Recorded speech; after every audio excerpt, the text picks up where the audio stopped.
Welcome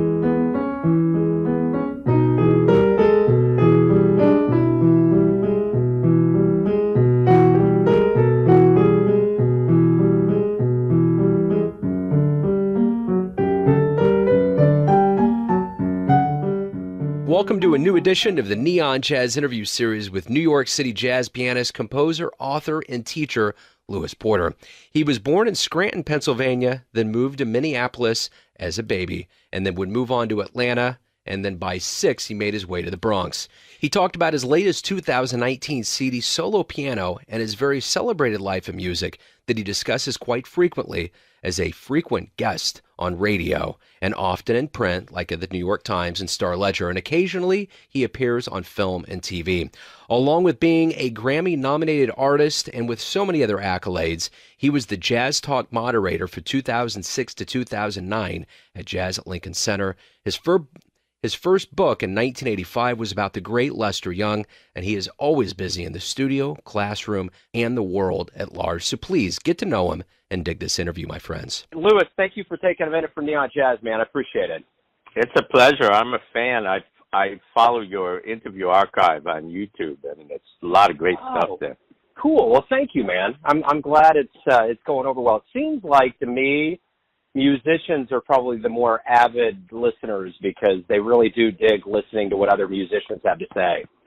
Well, it's true. I mean, when you have cats like Sonny Rollins or my friend Gary Bartz or whatever, they always have interesting things to say. Oh, it's unreal, and I think about that.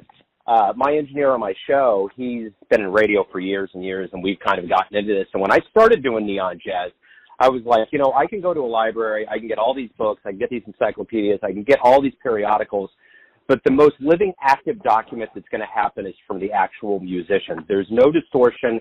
There's nothing, no interpretation. It's nothing subjective on my end. It's totally their take on it, and that's probably the most purified way that we can look at this world of jazz through a historical document. It's true, and you're right, too, about musicians like myself, is that we, even if we're looking at books or whatever, we zero right in on the ones that are memoirs of musicians.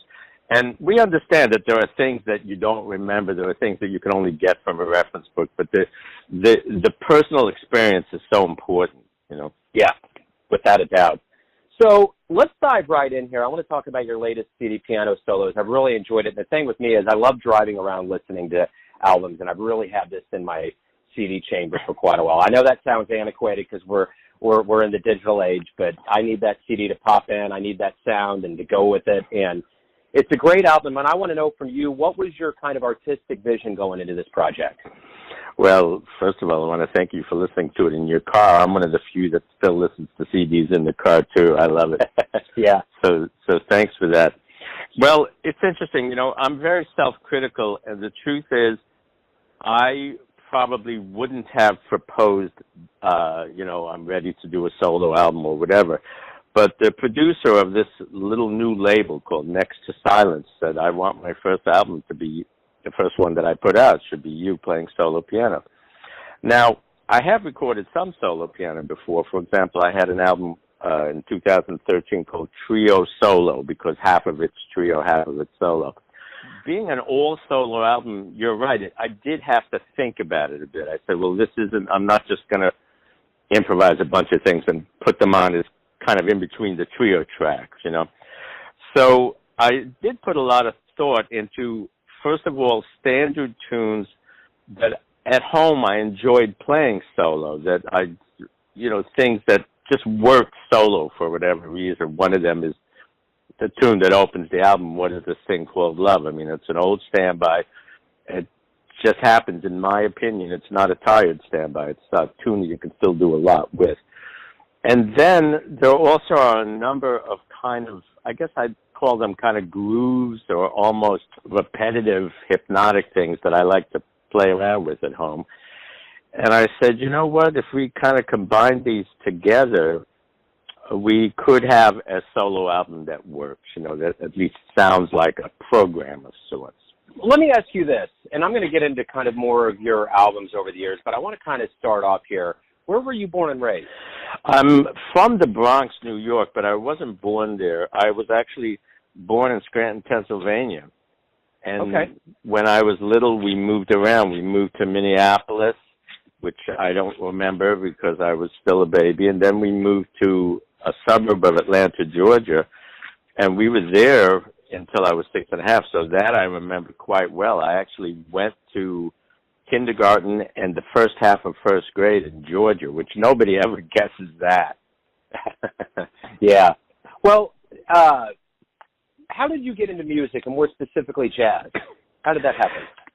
Well, my older brother somehow became a classical music fan, and when I ask him, he says, "Well, I read about it," which makes no sense at all, that you would read about music and get interested in it. So maybe there's more to it. I should press him further. Maybe he heard some on the radio. I mean, my mom played a little piano. She really was not a serious musician, but she had lessons and she could play a couple of kind of simplified Chopin arrangements and things like that. But in any case, by the time I was 6 or 7, my older brother was bringing home LPs of classical music, and I went crazy. And by the time I was 8, I was very seriously interested in music. And by the time I was 10, I had made a decision that I wanted to go into music. But then I started to hear jazz, and by the time I was 14, I decided that jazz was my favorite kind of music, and that's the field that I wanted to go into. So how did everything start for you professionally? You know, you have your list of people that you played with is just off the charts. It's all over the place. So how did all of this begin for you? Well, I still love classical music. I listen to it all the time. But as far as my professional field, I made that decision at 14. It was going to be jazz. And it really was a few years during high school. I kind of just, came home from school and practiced our upright piano and listened to jazz on the radio. I actually used to listen to the late Billy Taylor had a radio show where he played a lot of great records, and so I learned a lot from that. And when I got to college, it's funny because college is a different kind of community. I mean, I would be practicing on the piano, and people would come up to me and say, "Hey, we're having a party. You want to play at this party? We'll throw $50 your way," or whatever. So gigs just started to happen in college. I didn't really have a sense of how to promote myself, but I started to get gigs. And then after college, for a few years, I was living in San Francisco area for a year, and then in the Boston area, back to New York for a year. And for a while, I was kind of doing okay between playing gigs here and there and between teaching private students. What have you learned from playing with a lot of esteemed folks over the years? I mean, your list of people from Dave Liebman to Robbie Coltrane, Joe Lovano, there's so many people. What have you learned and absorbed from people like that have helped you as a teacher, and what have you gotten from them that you give to your students? Well, it's been great to work with cats like that, believe me. And what I have found is that guys like this, they don't tell you much, but if they tell you one thing, it's usually something really worth paying attention to. And so I've paid close attention if I'm playing with Dave Liebman or with Joe Lovano or Robbie or our friend Jerry Bergonzi in the Boston area I've played with, and they say something like, "It would be nice if you'd leave more space," or something like that. I pay close attention to that. I said, all right, I'm filing that away. I'm going to do it immediately, I played with Lee Konitz probably 5 or 6 times. He's very sensitive, I find that he's really, if you do something doesn't work for him, he'll stop playing or whatever. I've learned, again, he doesn't necessarily give you a whole lecture, but I've learned that with him the important thing is to start very cautiously. Don't bring out all your stuff at the beginning. Just kind of lay back, play a little bit, and let him get into it, and then as he builds, you build. So there's a lot of lessons to learn from these great players, I must say. So you're a real multi-platform guy, from being, on the stage to being in front of the classroom. You're a writer. Talk to me about how you feel on the stage. Has it always been a comfortable place for you, kind of like being in front of students? How does all of that work in your artistic ed? Well, it's funny. I would say, as far as performing, as I told you, I'm kind of self-critical. So, to my mind, I've been too comfortable on the stage. When I was younger, in my judgment, I didn't play at all as well as I play now. And I probably shouldn't have been so comfortable. I probably should have said, hey, am I really ready to be up here in front of folks? But as far as performing, I always felt comfortable. I did not have any stage fright thing. Even, as I say, when I wasn't, in my judgment now, that I wasn't even what you call ready. And the funny thing is, as far as lecturing in front of people, too, I remember that in my senior year of high school, we all had to give a talk on a subject of our choice, just for the experience. And, of course, I chose jazz. And I was very animated, and I was really into it. I don't remember being at all nervous. And the teacher and the students liked it so much, they asked me to do another lecture, which was, even though it wasn't required to do two of them. So the stage fright wasn't an issue. But I will say this. I love teaching, but teaching has always been number two for me. Number one is actually making the music, being on stage, and playing the gigs. So the one thing about your life, too, between getting awards for writing and performing and making music, I don't want to know what your favorite award has been over the years, because there's been a number of them. But what award surprised you the most?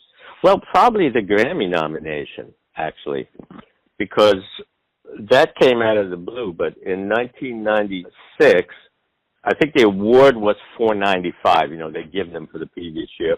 I was helping a producer, the late Joel Dorn, to put together the complete Atlantic recordings.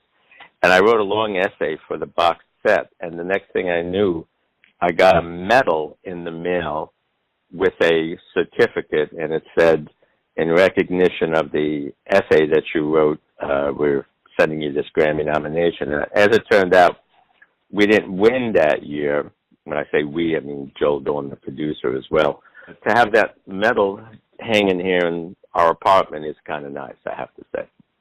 Absolutely. You have a pretty unique post in your life, being an author, being on radio, and teaching kids and performing. And my question to you is this. You obviously have to have a pulse on how jazz is doing in 2019. So my question to you is, we all look into this thing that we love called jazz. How is it? Oh, that's a good question.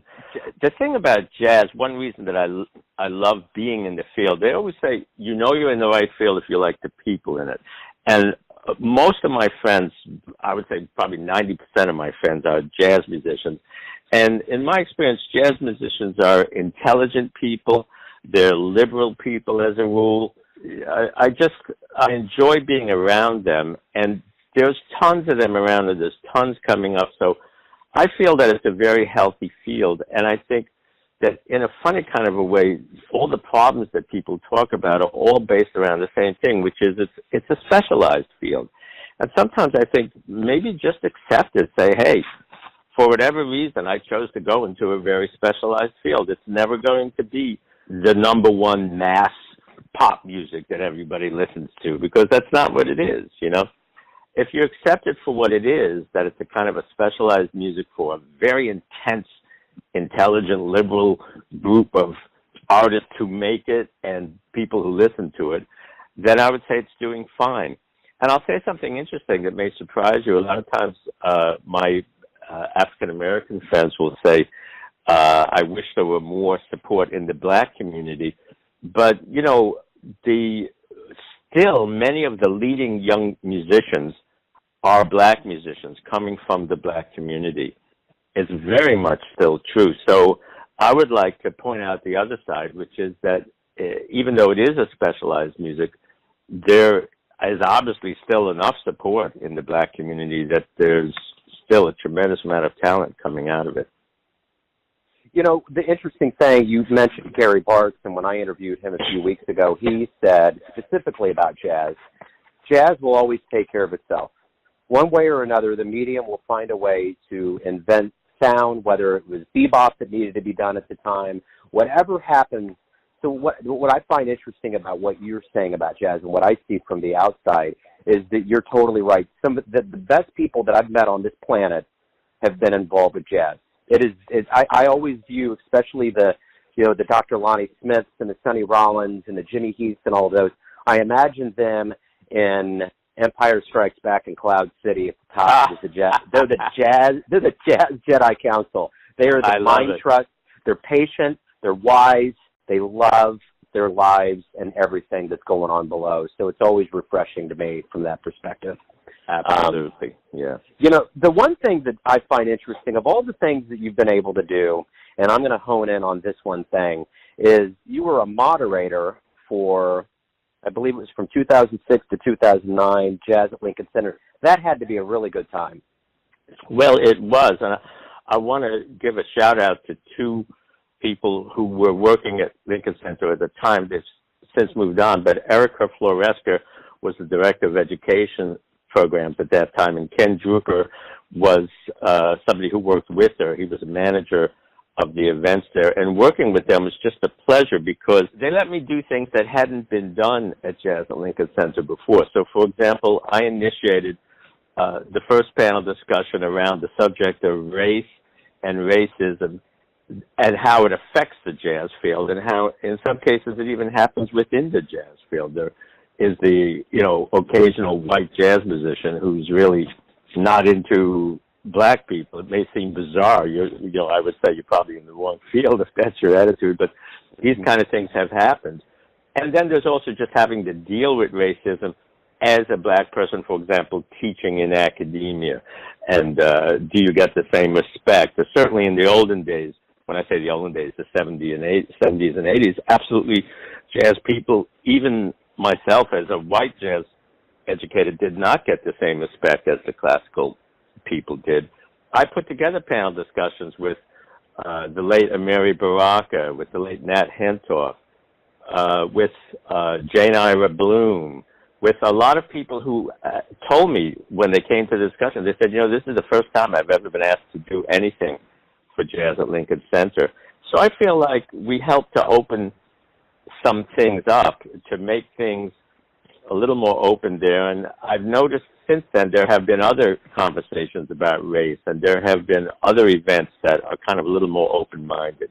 The one thing about your history as an author and a writer is you have a very keen interest in Lester Young, and I want to know why. It's interesting you say that. The first thing I like to say is I'm really interested in everything. You never know what I'm going to be researching next. I'm actually, at the moment, I've discovered some unissued Wes Montgomery and unissued recordings of the pianist from Philadelphia, who people know him as the legendary Hassan, and I'm working on getting those released.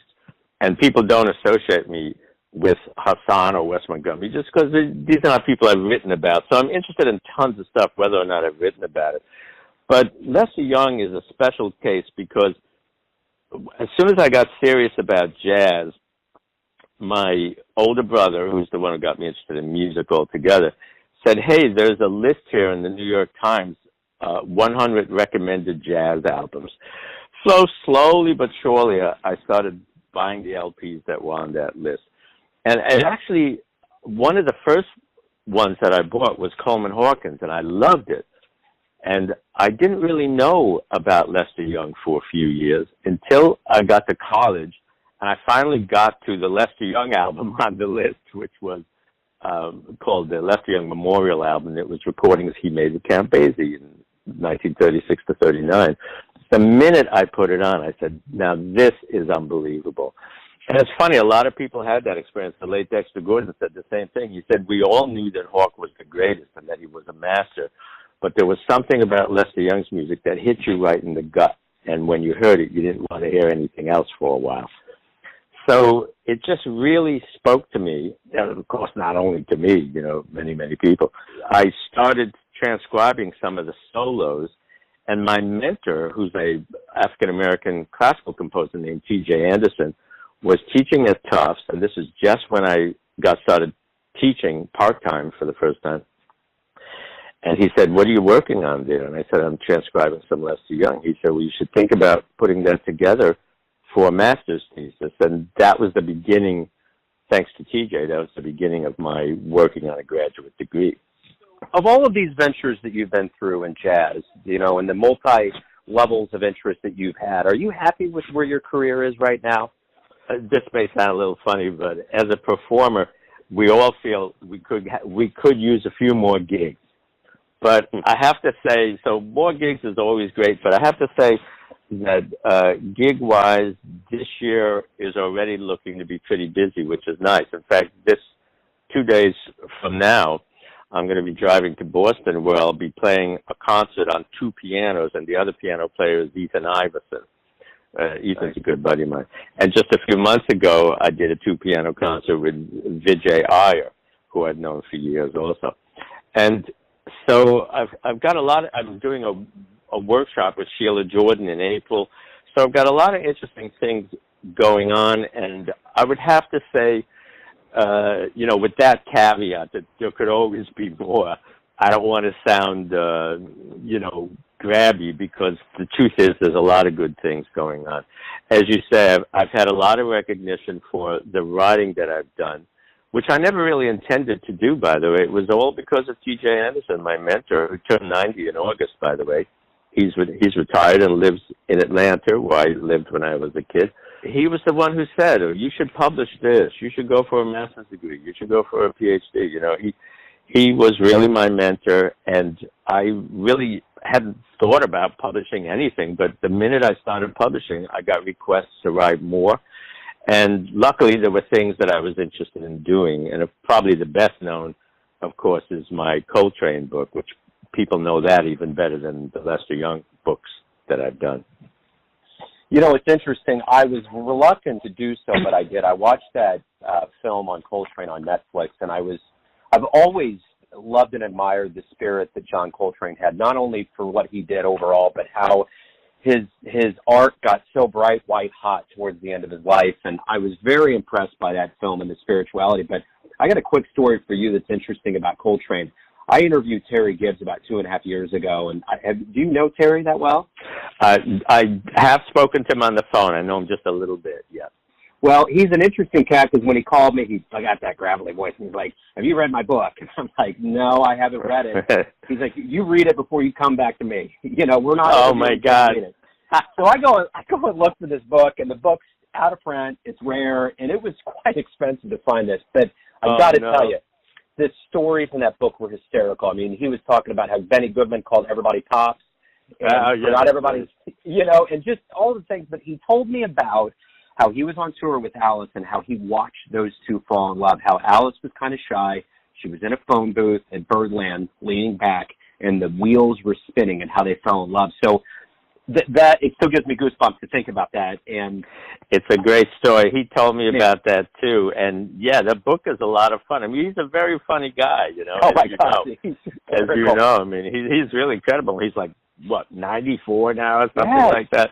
And actually put out a new album about 2 years ago. So he's kind of amazing. But Alice Coltrane was an excellent pianist. She made her first recordings in his band. In fact, he put out an album recorded in '63 where they do jazz versions of Jewish melodies, and she takes some really good, like Bud Powell type piano solos on there. So he was, as he rightly claims, he was the one inadvertently who brought Alice and John together. Yeah, without a doubt.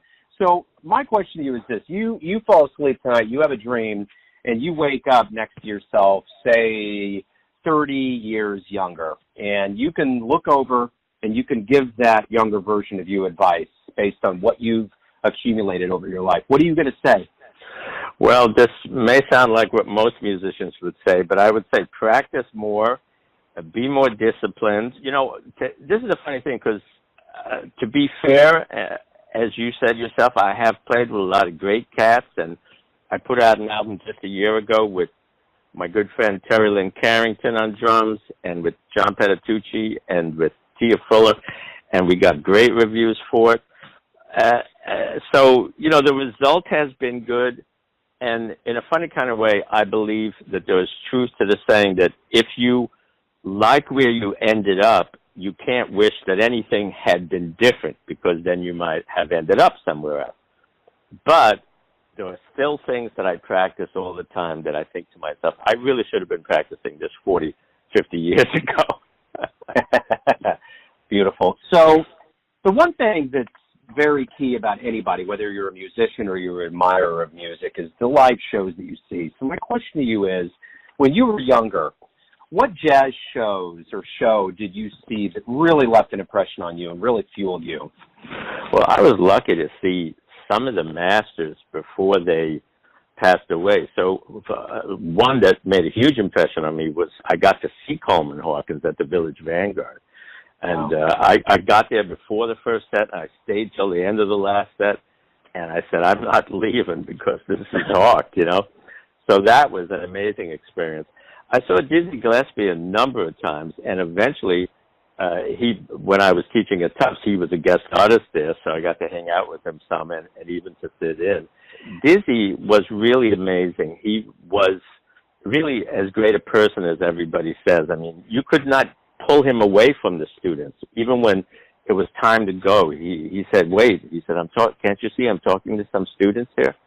And so he was kind of amazing. Another thing about Dizzy is he loved to jam. I probably saw him about 10 times, but at least 3 of those times he wasn't on the bill. He just showed up, and everyone said, hey, look who's here, Dizzy Gillespie. And you could tell from the musician's reaction that he surprised them, that he would just like to jam and show up. So it was great to see some of these kind of legendary figures. You know, I saw Dexter Gordon. I mean, I saw a lot of cats who were really kind of amazing. You know, Dizzy was one of those bright, white, hot lights. I remember Arturo Sandoval really talked about Dizzy, and I've heard other people kind of get into his art a little bit. And I've never heard anything more than the vivaciousness he had for this reality was something you just can't even comprehend. It's really true. And it's funny because when he was coming to be a guest artist at Tufts, they gave me his home phone number. They said, well, look, you're the jazz teacher here. You're the one that knows the schedule and you know what your students need. Why don't you give him a call? And I gave him a call, and he sounded, you know, disinterested. So I thought, oh, to him it's just another gig. But when he got there, he was so excited to work with students, which he did all the time. It's not like it was the first time. This was 1985. And then I realized I probably just caught him when he just woke up from a nap. You know, sometimes you can misunderstand what's going on, because he truly was really, you know, a very giving person, just terrific. Quick story. One of the students was a young woman who was studying at Tufts and at New England Conservatory. She was back and forth in a double major. She was a piano player, so he said, oh, you're a piano player? Come with me over to the piano. He sat and gave her about a half an hour lesson on voicing. And his manager was there, and he kept saying, Dizzy, you know we have another appointment. And he said, can't you see I'm busy? That young woman was and is Roberta Pickett, who is now a very accomplished and well-known jazz pianist. Absolutely. That's beautiful. That's a great story. So let me ask you this. Why do you love jazz? Oh, gee. I love jazz because, to me, it's the perfect, it involves your whole being more than at least anything else that I've ever experienced. You're emotionally as involved as you can possibly be in anything, and yet at the same time, you're intellectually challenged at the highest level. People who don't improvise jazz can't really imagine that. You know, you get funny comments from laypersons all the time. They go, oh, so you just play any note you want? No, not at all. We're thinking at this intense pace and feeling at the highest level to come out with the choices that make the most sense, that express what we want to express. And there's just nothing like it, for me anyway. So this is my final question. It's all going to come down to this so we can kind of get to the center of who you are. Everyone has a perception or a version of who they think you are. Your family, your friends, your students, your fans, but you know who you are best. Who do you think you are? Oh, I don't know if I could answer that for you, because, I mean, certainly in terms of identity, musician, but I'm also a dad. I have two great grown son and daughter. I'm also a husband to my wonderful wife. So in terms of identities, I also have a very strong Jewish identity and a very strong American identity. So in terms of identities, I would say I'm all of those things. Right on. That's an answer. That's sometimes the most impactful answer is the shortest one. Louis, man, it has been illuminating. It has been refreshing. Thank you for taking some time out for Neon Jazz. It's been an honor, man. Well, it's an honor for me and a pleasure, and I really appreciate your support of my new solo album. It's beautiful. Absolutely, man. Hey, thanks again, Louis. All right. Talk to you soon. Thanks for listening and tuning in to yet another Neon Jazz interview, where we give you a bit of insight into the finest players in Atlanta, New York, Kansas City, and spots all over the world, giving fans all that jazz. And thanks to Louis for his time, his cool, and his stories. If you want to hear more interviews, go to Famous Interviews with Joe Domino on the iTunes Store. Visit neonjazz at youtube.com. And for everything Neon Jazz, go to the neonjazz.blogspot.com. Until next time, enjoy the jazz, my friends.